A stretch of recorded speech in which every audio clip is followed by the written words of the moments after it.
नमस्कार, मैं हूं पंकज शिजाडेजा। हमारा उद्देश्य है राष्ट्र से स्नेह, राष्ट्र का सम्मान। अब देखते हैं आज की दिन भर की टॉप हेडलाइन।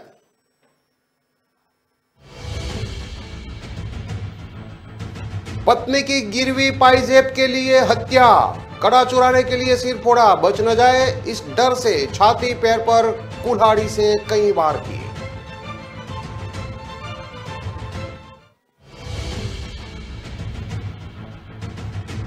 राजस्थान में आज बारिश की संभावना, 31 दिसंबर से पड़ेगी तेज सर्दी। चूरू, जैसलमेर, फतेहपुर में तापमान 6.5 डिग्री सेल्सियस तक चढ़ा।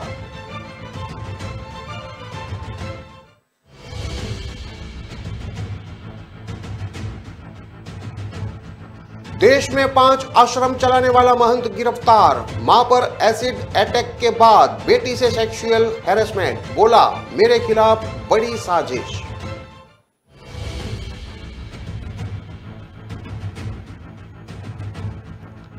पेपर लीक मास्टर माइंड के पास 12 बोरों में फर्जी डिग्रियां मिली, कई लोगों की सरकारी नौकरी लगवाई। जयपुर के घर से परिवार चलाता था पूरा रैकेट।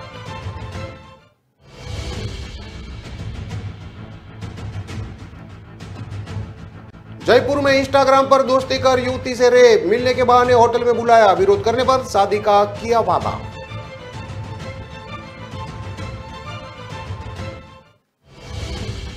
राजस्थान के विवादित टाइगर T24 की मौत, बोन कैंसर बीमारी से पीड़ित था, एक वनकर्मी की ले चुका था जान।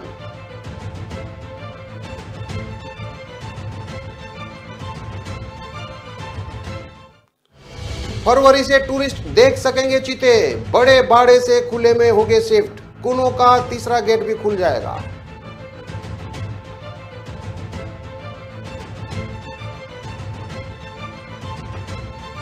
सातवीं पत्नी ने की पति की हत्या, पुलिस से बोली रात को एक्सीडेंट हुआ, सुबह उठे ही नहीं। अब देखते हैं खबरें विस्तार से।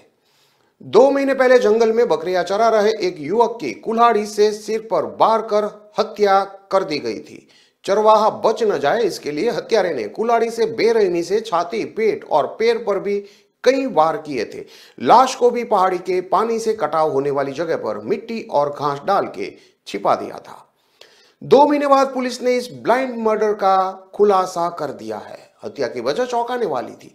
हत्यारे ने चरवाहे की चांदी का कड़ा चुराने के लिए उसकी बेरहमी से हत्या कर दी थी, ताकि वो उन्हें बेचकर अपनी पत्नी की गिरवी रखी हुई 5,000 रुपये की पाइजेब छुड़ा सके। यह कहानी दीपावली से शुरू हुई थी। मोनू महेश दानो जुए में 5,000 रुपये हार गया था। रुपये चुकाने के लिए उसने पत्नी की पाइजेब एक ज्वेलरी शॉप पर 5,000 रुपये में गिरवी रख दी थी। घर गया और पत्नी ने पाइजेब मांगी तो बोला जुए में हार गया है। परिवार ने उसे 5,000 रुपये दिए ताकि पाइजेब वापस ले आ सके। मोनू ने उन रुपयों से भी जुआ खेल लिया और हार गया। इसके बाद पत्नी ने पाइजेब लाने की बात कही तो घर में झगड़ा शुरू हो गया। मोनू ने कई दिन से पाइजेब वापस लाने के लिए परेशान था। उसने प्लान बनाया कि वह बकरी खरीदकर कसाई को बेच देगा और पत्नी के गहने वापस लाकर दे देगा, लेकिन उसके पास बकरी खरीदने के लिए भी रुपये नहीं थे। मोनू ने पहले से ही मृतक बंटी को जानता था। वह राजा के जंगलों में 28 अक्टूबर को बंटी कंवरलाल बंजारा के पास पहुंचा। बंटी के पास 80-90 बकरियां थी। उससे 2 बकरियां उधार मांगी। बंटी ने बकरियां उधार देने से मना कर दिया था। मोनू ने कहा कि वो 2 बकरियों के पैसे जल्दी लौटा देगा, लेकिन बंटी ने इनकार कर दिया। आखिर में मोनू ने 1 बकरी देने को कहा, लेकिन बंटी फिर भी नहीं माना। मोनू परेशान हो गया और घर लौट गया। घर पर पाइजेब को लेकर फिर पति पत्नी के बीच झगड़ा हुआ। 29 अक्टूबर को मोनू फिर बंटी के पास जंगल में पहुंचा और बकरी उधार देने के लिए कहा। किसी दौरान उसकी नजर बंटी के हाथ में पहने चांदी के कड़े पर पड़ी। उसे लगा कि कड़ा बेचकर उसका काम हो जाएगा। मोनू ने बंटी को बोला बकरी नहीं दे रहा है तो कोई बात नहीं, तंबाकू खिला दे। बंटी ने जेब से तंबाकू की पुड़िया निकाली और उसकी कुल्हाड़ी मोनू को दे दी। बंटी तंबाकू मिला रहा था। इसी दौरान मोनू ने उसके सिर पर वार कर दिया। बंटी जमीन पर गिर गया और सिर से खून निकलने लगा। मोनू को डर लगा कि बंटी को जिंदा बच गया तो सबको पता चल जाएगा। इस पर उसने बंटी की छाती, पेट और पैरों पर भी कुल्हाड़ी से कई वार किए। जब उसे तसल्ली हो गई कि बंटी मर गया है तो उसके हाथ से चांदी का कड़ा निकाल लिया। मोनू ने वहां बिखरे खून को मिट्टी डालकर छिपा दिया। पास में ही पहाड़ी की ढलान पर पानी के बहाव से कटाव हो रहा था। मोनू ने शव को उसी मिट्टी के कटाव में छिपा दिया और ऊपर से मिट्टी और घास फूस डाल दी। शाम को बंटी की बकरियां अपने आप ही घर पहुंच गई थी। बंटी घर पर नहीं पहुंचा तो परिवार के लोग उसे तलाश करने के लिए 3 दिनों तक जंगल में घूमते रहे। जब बंटी नहीं मिला तो थाने में उसकी गुमशुदगी दर्ज कराई। बंटी की हत्या करने के बाद मोनू पहले पानी की टंकी पर गया और खून के दाग साफ किए। इसके बाद चांदी का कड़ा लेकर दुकान पर गया और ज्वेलर से बोला, कड़ा रख लो और पाइजेब वापस दे दो, कुछ दिनों में कड़े को छुड़ा कर ले जाऊंगा, मेरी पत्नी को मायके जाना है। इसके बाद पाइजेब वापस लाकर उसने पत्नी को दे दी। पत्नी ने रुपयों के बारे में पूछा लेकिन मोनू ने कुछ उत्तर नहीं दिया। बंटी को पूरी बस्ती के लोग 3 दिनों से तलाश कर रहे थे। बस्ती वाले 3 नवंबर को जंगल में पहुंचे। वहां पर बंटी के साथ बकरी चराने वालों से भी पूछताछ की। तब एक जगह पर मिट्टी की खुदाई नजर आई। उसके शव से घास फूट हट चुकी थी। वहां पर पहुंचे तो बंटी के पैर दिखाई दिए। उन्होंने मिट्टी को हटाया तो शव मिला। बस्ती वालों ने पुलिस को सूचना दी। पुलिस ने शव निकलवाया और पोस्टमार्टम के लिए भिजवा दिया। हत्या के बाद मोनू काफी अलर्ट था। बंटी का शव मिल गया तो पकड़े जाने का डर सताने लगा। 10 दिनों तक पुलिस पर नजर रख रहा था। इधर पुलिस को भी कोई क्लू नहीं मिल रहा था। कुछ समय बाद मोनू बेफिक्र हो गया कि उसे कोई पकड़ नहीं सकता है और वह मजदूरी करने कोटा से नजदीक 12 से बाहर चला गया। एसपी 12 के कल्याणमल मीना ब्लाइंड मर्डर की जांच कर रहे थे। उन्होंने साइबर टीम प्रभारी सत्येंद्र सिंह से बात की। कांस्टेबल राजकुमार कुंतल ने घटना के दिन बकरी चराने वालों और जंगल के आसपास रहने वालों लोगों से भी बातचीत की। तब उन्हें मोनू के बारे में पता लगा। मोबाइल लोकेशन भी ले ली गई। मोनू का पता लगने पर पुलिस टीम फिर से एक्टिव मोड पर आई। मोनू के घर पहुंचे तो पता चला कि वह मजदूरी करने गया है। पुलिस ने वहां पहुंचकर उसे गिरफ्तार कर लिया और कड़ा और कुल्हाड़ी जब्त कर लिया। राजस्थान में आज मौसम में बदलाव हुआ है। गंगानगर, बीकानेर, चूरू, हनुमानगढ़, सिक्कर, झुंझुनू में आज वेस्टर्न डिस्टर्बेंस के प्रभाव से आसमान में बादल छाए हैं। इससे रात का तापमान कई शहरों में 6 डिग्री सेल्सियस तक बढ़ गया है। लोगों को सर्दी से राहत मिली है। मौसम विशेषज्ञों के अनुसार गंगानगर, हनुमानगढ़ में आज कहीं कहीं हल्की बारिश भी हो सकती है। इस सिस्टम का असर आज और कल दिन तक रह सकता है। कल से मौसम साफ होगा। वापस उत्तरी हवाओं आने लगेगी। इससे तापमान गिरने लगेगा। वहीं अब 31 दिसंबर से सर्दी फिर तेज होगी। मौसम केंद्र जयपुर से जारी रिपोर्ट दिखे तो आज जयपुर, बीकानेर और जोधपुर संभाग के जिलों में सुबह से आसमान में बादल छाए हुए हैं। इससे चूरू, फतेहपुर के लोगों को सर्दी से सबसे ज्यादा राहत मिली है। इन दिनों ही शहरों में कल तक न्यूनतम तापमान जमाव बिंदु पर था। खुले मैदानों में बर्फ जम रही थी। हाड़ कंपाने वाली इस सर्दी से परेशान लोगों को आज तापमान बढ़ने से काफी राहत मिली है। आज चूरू और फतेहपुर में न्यूनतम तापमान 6.5 डिग्री सेल्सियस बढ़ा है। इधर जैसलमेर में भी आज न्यूनतम तापमान 6.2 डिग्री सेल्सियस बढ़कर 15 पर पहुंच गया है। जैसलमेर में पिछले एक सप्ताह से न्यूनतम तापमान 8 डिग्री सेल्सियस से नीचे दर्ज हो रहा था। उदयपुर, कोटा, जोधपुर, अजमेर, भीलवाड़ा समेत दूसरे शहरों में दिन में मौसम साफ रहने से धूप फिर से तेज होने लगी है। कल इन शहरों में दिन का अधिकतम तापमान 25 डिग्री सेल्सियस से ऊपर दर्ज हुआ था। गंगानगर, हनुमानगढ़ में भी कल दिन का अधिकतम तापमान 20 डिग्री सेल्सियस से ऊपर दर्ज हुआ है। यहां पिछले 7-8 दिन से अधिकतम तापमान 20 डिग्री सेल्सियस से नीचे था। इस सीजन 15 नवंबर के बाद राजस्थान में कोई वेस्टर्न डिस्टर्बेंस एक्टिव नहीं हुआ है। इससे यहां बारिश भी नहीं हुई है। अब उम्मीद की जा रही है कि आज हनुमानगढ़, चूरू, गंगानगर बेल्ट में कहीं कहीं हल्की बारिश या बूंदाबांदी हो तो किसानों को राहत मिले। रबी की फसल की सिंचाई के लिए मावठ होना जरूरी है। मावठ होने से सर्दी भी बढ़ेगी और फसलों को भी फायदा होगा। जयपुर मौसम केंद्र से जारी फोरकास्ट के मुताबिक आज एक्टिव हुए वेस्टर्न डिस्टर्बेंस का असर 30 दिसंबर तक रहेगा। इस दौरान आज कहीं कहीं हल्की बारिश हो सकती है। 30 दिसंबर से मौसम वापस साफ होने लगेगा। उत्तरी हवा फिर से मैदानी इलाकों में चलने लगेगी। 31 दिसंबर से एक बार वापस तापमान गिरने लगेंगे और उत्तरी भागों में कोहरा देखने को मिल सकता है।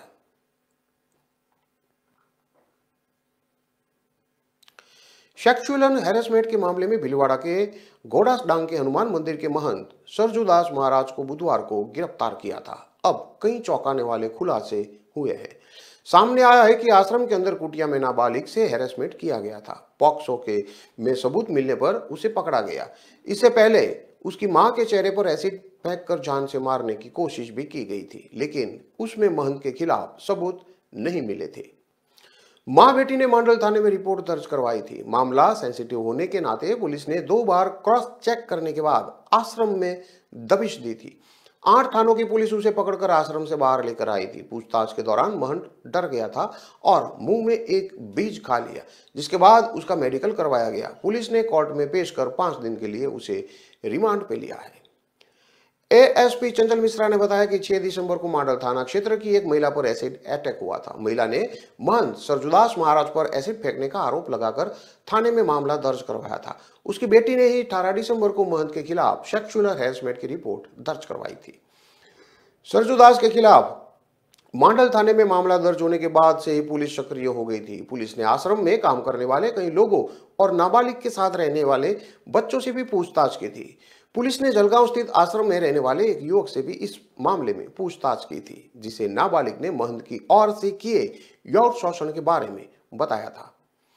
एएसपी ने बताया कि पुलिस ने सावधानी बरतते हुए जांच को 2 बार क्रॉस चेक किया था। पुख्ता सबूत मिलने के बाद बुधवार को महंत को गिरफ्तार किया गया था। एएसपी ने बताया कि महंत को पूरे थाने लाकर पूछताछ की गई। इस दौरान उसके साथ लाए गए सामान की लिस्टिंग की जा रही थी, तभी महंत ने एक बीज मुंह में रख लिया था। महंत ने बताया कि यह सिर्फ सर्दी से बचने के लिए बीज खाया है, लेकिन पुलिस ने अनहोनी का अंदेशा देखते हुए हॉस्पिटल लेकर गए और जांच करवाई। फिलहाल हालत सही है। एएसपी चंचल मिश्रा ने आसाराम को भी पकड़ा था। मामले में महंत सरजुदास महाराज ने कहा कि उनके पर लगाए गए सारे आरोप झूठे हैं। मां बेटी से आरोप लगवाया जा रहा है। हमारा उनसे कोई लेना देना ही नहीं है, न ही कोई बातचीत है। इससे धर्म पर आंच आएगी। ये मंदिर के लिए अच्छा नहीं है। ये साजिश रचाई जा रही है। इसमें हमारा कोई रोल नहीं है। प्रशासन को जांच करनी चाहिए। जो दोषी ठहरे उसे दंड दिया जाना चाहिए। नाबालिग और उसकी मां डांग का हनुमान मंदिर में ही काम करती थी। पीड़िता के पिता ने 2 शादी की थी। दूसरी शादी के बाद पीड़िता की मां गांव में ही अपनी बेटी के साथ रहने लगी थी। इस दौरान डांग का हनुमान मंदिर में काम करने लगी। पीड़िता भी अपनी मां के साथ आश्रम आती जाती थी। महंत ने पीड़िता की मां को गांव में एक घर भी बनवा कर दिया था। करीब 1 साल पहले पीड़िता की मां ने आश्रम में काम करना छोड़ दिया था। भीलवाड़ा के डोंडास गांव में डांग का हनुमान मंदिर के पहले महंत गोविंद गुरु थे। उनकी मौत के बाद संत रामदास आश्रम की गद्दी पर बैठे थे। 2007 में संत रामदास की मौत के बाद सरजुदास को डांग का हनुमान आश्रम की गद्दी पर बिठाया गया था। सरजुदास बचपन से ही संत रामदास के साथ रहने लगे थे। सूरदास की उम्र करीब 17 साल थी तब उन्होंने डांग का हनुमान मंदिर आश्रम में महाराष्ट्र जलगांव में स्थित आश्रम में भेज दिया था। उसके बाद 2007 में संत रामदास की मौत के बाद सरजुदास को डांग का हनुमान मंदिर सहित अन्य आश्रम की जिम्मेवारी सौंपी गई थी। अभी सरजुदास के पास डांग का हनुमान मंदिर, महाराष्ट्र जलगांव आश्रम, अयोध्या और बद्रीनाथ में स्थित आश्रम की जिम्मेवारी है। वहां से उनका कब्जा हटवाया गया, जिनको लेकर महंत के खिलाफ केरड़ा थाने में मामला दर्ज करवाया गया था। मामला अभी कोर्ट में भी विचाराधीन है। इसके बाद से सरजुदास महाराज के भक्तों में भी 2 फाड़ हो गए थे और अंदर ही अंदर उनका विरोध शुरू हो गया था। उदयपुर में चल रहे पेपर लीक का मामला अब जयपुर पहुंच चुका है। मंगलवार रात जयपुर कमिश्नरेट पुलिस ने 6 लोगों को देश की बड़ी यूनिवर्सिटी की फर्जी आंसर शीट और डिग्री के साथ गिरफ्तार किया। गिरफ्तार सभी 6 लोगों पर पेपर लीक के मास्टरमाइंड भूपेंद्र सारण के परिवार के सदस्य और एक उसकी गर्लफ्रेंड है।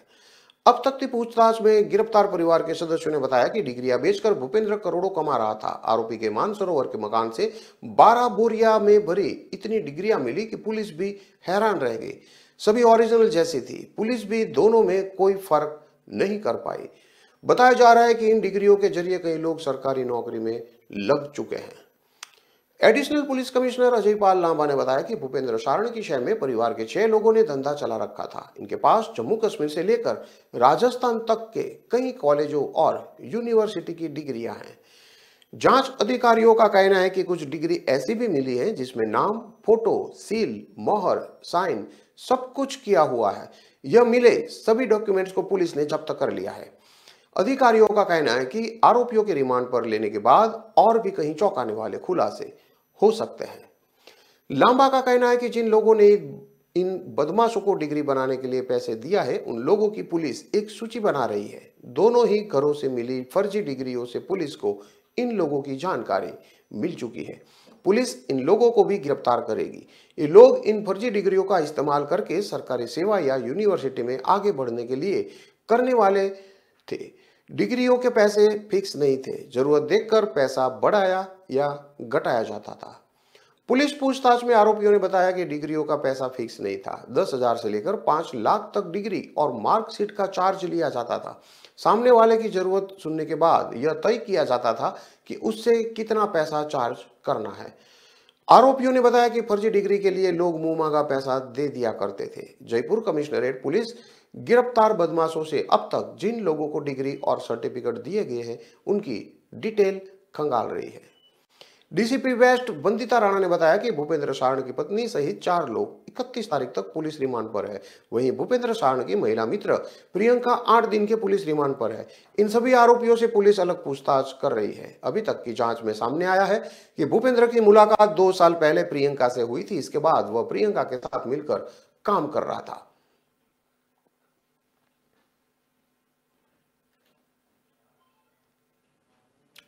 खबरों में लेते हैं अब एक छोटा सा विराम।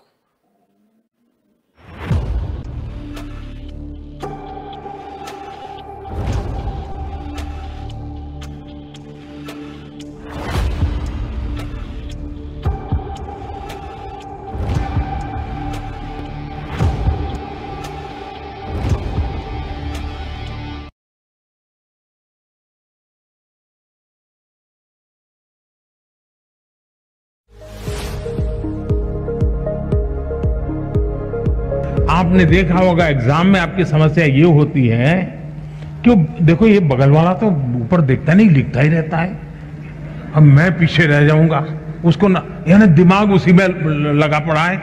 आपका दिमाग इतना हाल डोल कर रहा है कि जो भीतर मेमोरी रूपी जो कॉइन है ना, आपको वो दिखता ही नहीं है। एक बार मन को स्थिर कर लीजिए। मन को स्थिर करने की दिक्कत है तो जरा डीप ब्रीथिंग कर लीजिए। 3-4 बार गहरी सांस लीजिए, एकदम सीना तान करके आंख बंद करके कुछ पल बैठिए। मन स्थिर हो जाते ही वो कॉइन जैसे दिखने लगता है। आपके मेमोरी के भीतर पड़ी हुई चीज यूं ही उभर करके आना शुरू हो जाती है।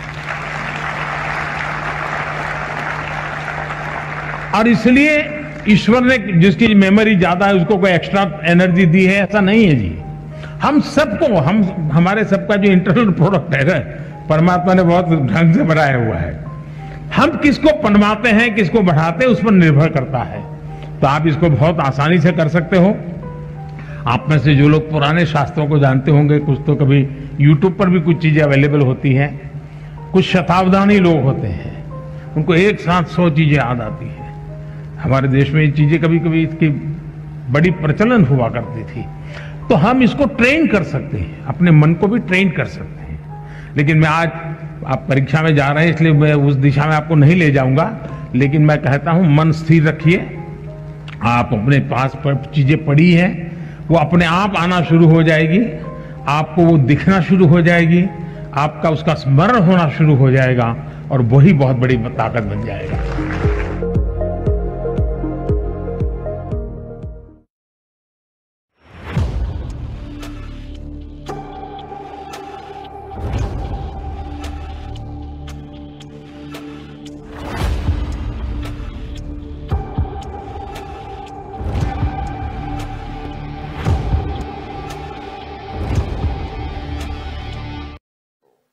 विराम के बाद एक बार फिर से आपका स्वागत है। अब देखते हैं आगे की और खबरें। जयपुर में इंस्टाग्राम पर दोस्ती करके एक युवती से रेप का मामला सामने आया है। होटल में मिलने बुलाकर उसके साथ दुष्कर्म किया, विरोध करने पर शादी करने का वादा किया, शादी का झांसा देकर उसके साथ 2 साल तक रेप करता रहा। जवाहर सर्किल थाने में पीड़िता ने आरोपी इंस्टाग्राम फ्रेंड के खिलाफ एफआईआर दर्ज करवाई है। एसएचओ सुरेंद्र कुमार सैनी ने बताया कि गांधीनगर निवासी 22 साल की युवती ने रिपोर्ट दर्ज करवाई है। साल 2020 में इंस्टाग्राम पर उसकी दोस्ती चेतन खांडल से हुई थी। इंस्टाग्राम पर दोस्ती होने पर चेतन ने खुद को सिक्कर का रहने वाला बताया था, जिसके बाद दोनों के बीच में मोबाइल पर बातचीत होने लगी। आरोप है कि चेतन खांडल ने उसे मिलने के बहाने WTP के पीछे स्थित होटल में बुलाया। होटल में मिलने जाने पर आरोपी ने उसके साथ जबरन रेप किया। विरोध करने पर उससे शादी करने का वादा किया। शादी का झांसा देकर आरोपी उसे होटल में बुलाकर रेप करता रहा। शादी करने का दबाव बनाने पर आरोपी ने दूरी बना ली। धोखे का पता चलने पर पीड़िता ने आरोपी इंस्टाग्राम फ्रेंड के खिलाफ मामला दर्ज करवाया है।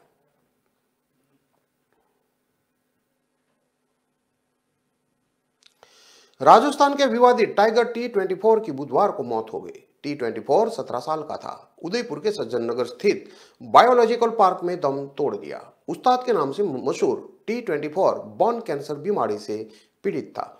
बूढ़े होने पर इस उम्र में बीमारी का दर्द सहन करना उसके लिए मुश्किल हो रहा था। टाइगर की मौत के बाद सज्जनगढ़ में उसका पोस्टमार्टम किया गया। दरअसल T24 ने रणथंभौर में 2 वनकर्मी समेत कुल 4 लोगों पर हमला किया था। इससे एक वनकर्मी की मौत भी हो गई थी। ग्रामीणों के प्रदर्शन के बाद उस्ताद तो सज्जनगढ़ शिफ्ट कर दिया गया था। टाइगर T24 के बूढ़े होने और बीमार होने से उसे चलने फिरने में दिक्कत महसूस होने लगी थी। इसलिए टाइगर को कुछ माह से सबसे एकांत में एनक्लोजर में रखा गया था।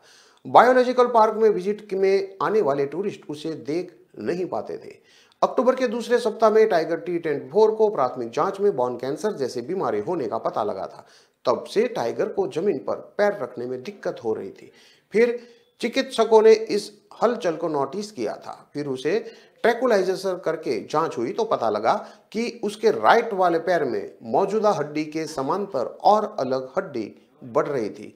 इससे टाइगर को हर दिन दर्द से गुजरना पड़ रहा था। उस वक्त चिकित्सकों ने टाइगर को ऑस्टियोसार्कोमा बीमारी होना बताया था। वनकर्मी पर हमले के बाद लाइमलाइट में आया था T24 टाइगर।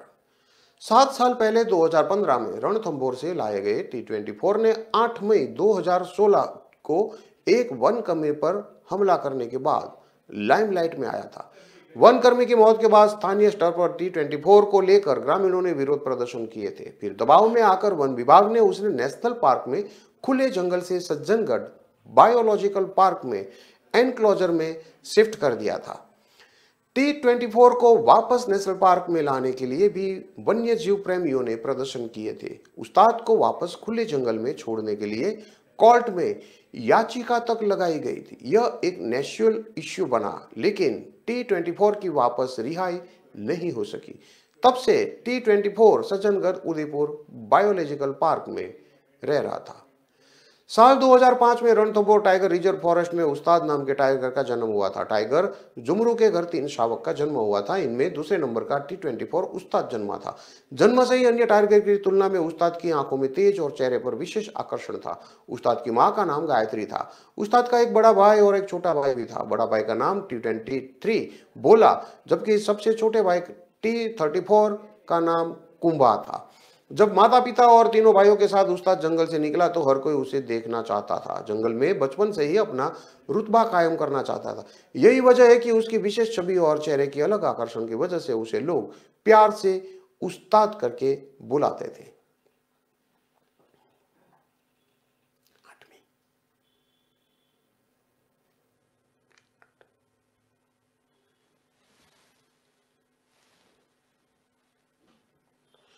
दंपत्ति में झगड़ा हुआ और महिला ने लोहे की रोड मारकर पति की हत्या कर दी। दूसरे दिन दोपहर 2 बजे पुलिस को एक्सीडेंट की मनगढ़ंत कहानी सुनाते हुए बताया कि रात 2 बजे पति खून से लथपथ होकर घर आया। सुबह उठाया तो उठा ही नहीं।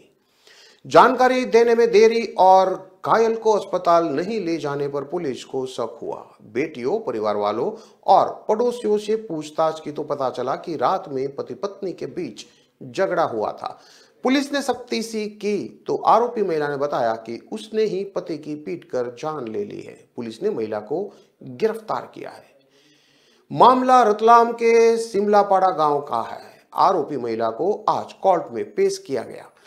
टीआई दीपक मंडोल ने बताया कि जानकारी मिली है कि संतोष भाई प्रमेश सिंगाड़ की 7वीं पत्नी है। इस बारे में तस्दीक की जा रही है।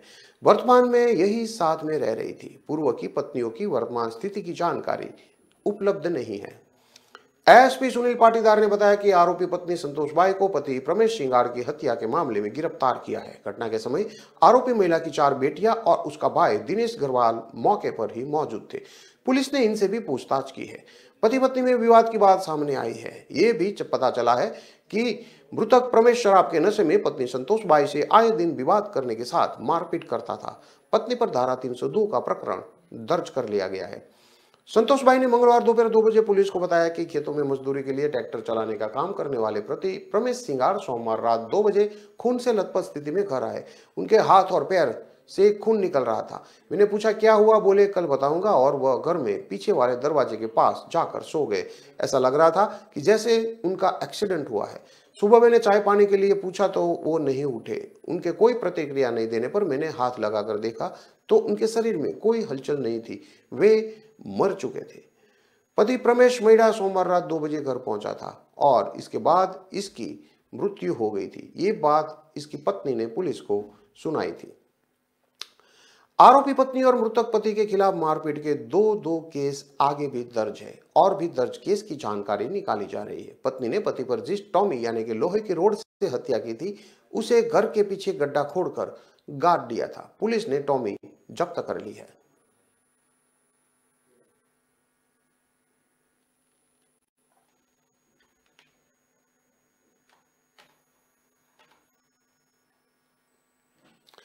इन सभी खबरों को विस्तार से पढ़ने के लिए आप हमारे वेबसाइट का भी प्रयोग कर सकते हैं। हमारा वेब का पता है www.kalamkartavya.com। हमारी कलम ही हमारा कर्तव्य है के उद्देश्य के साथ खबरों को आप राष्ट्र प्रथम के साथ देखते रहिए। नमस्कार।